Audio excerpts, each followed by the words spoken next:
महाराष्ट्रामध्ये सध्या काय विसंगती चालू आहे बघा. एकीकडे तुम्ही दररोज वृत्तपत्र कोणतेही ओपन करा, त्याच्यावरती सरकारच्या वेगवेगळ्या जाहिराती तुम्हाला सापडतील. एकही असा दिवस जाणार नाही ज्या दिवशी सरकारची कोणतीही जाहिरात त्या वृत्तपत्रामध्ये नाही आहे.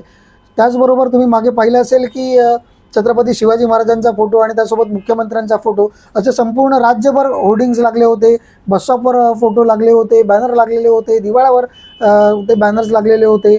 एक महानगरपालिकेची निवडणूक लागली, ती जिंकले, त्याच्यामुळे त्या सरकारने कुठे ना कुठे जाहिरातीचा पूर्ण बाजार उठवून दिला. म्हणजे एकीकडे ह्या सगळ्या ज्या जाहिराती होत आहेत त्या अर्थात तुमच्या आमच्या टॅक्सच्या पैशाने होत आहेत आणि टॅक्सच्या पैशाने या जाहिराती सगळ्या होत असताना दुसरीकडे आज पोलीस भरती चालू आहे. आमच्या मीरा भाईंदरच्या नेताजी सुभाषचंद्र बोसच्या इथे पोलीस भरती चालू आहे. दिवसाला 2 ते 2,500 तरुण संपूर्ण महाराष्ट्राच्या विविध भागातून गावखेड्यातून तिथे येत आहेत. जवळजवळ महिनाभर ही तिकडे पोलीस भरती चालणार आहे आणि तिथे मात्र ते मुलं कुठे झोपतायत हो, तर रस्त्यावरती.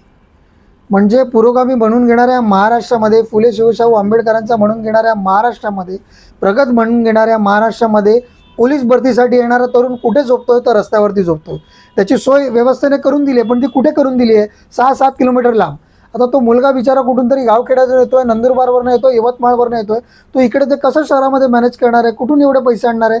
कसा तो प्रवास करणार आहे? त्याला कधीतरी आधी लवकर जाऊन ती त्याची परीक्षा द्यायची आहे, उत्तीर्ण व्हायचं आहे, ती परीक्षा करून लगेच आपल्या गावी जायचं आहे. त्याच्याकडे तेवढा वेळ नाही, पैसाही नाही.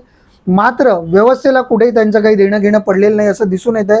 रस्त्यावरती या मुलांना झोपावं लागतं आहे. एकीकडे आपण लाडकी बहीण नावाने शंख पिटायचा, मात्र लाडक्या बहिणीच्या लाडक्या लेकरांना आपण रस्त्यावर झोपायला लावतो. ह्याचं श्रेय कोण घेणार आहे, हे या ठिकाणी प्रश्न उपस्थित होतो. युवक काँग्रेसच्या माध्यमातून राज्य सरकारला आम्ही आवाहन करू इच्छितो की तुम्ही लवकरात लवकर या तरुणांची व्यवस्था करावी. त्या ग्राउंडवरतीच किंवा ग्राउंडच्या बाजूलाच तिथेच कुठेतरी त्यांची व्यवस्था करावी, मंडप टाकावा किंवा जे काय तुम्हाला तिथे करता येऊ शकतं ते करावं. मात्र ह्या लाडक्या बहिणीच्या लाडक्या लेकरांना सुद्धा वाचवा, त्यांच्याकडे सुद्धा लक्ष द्या.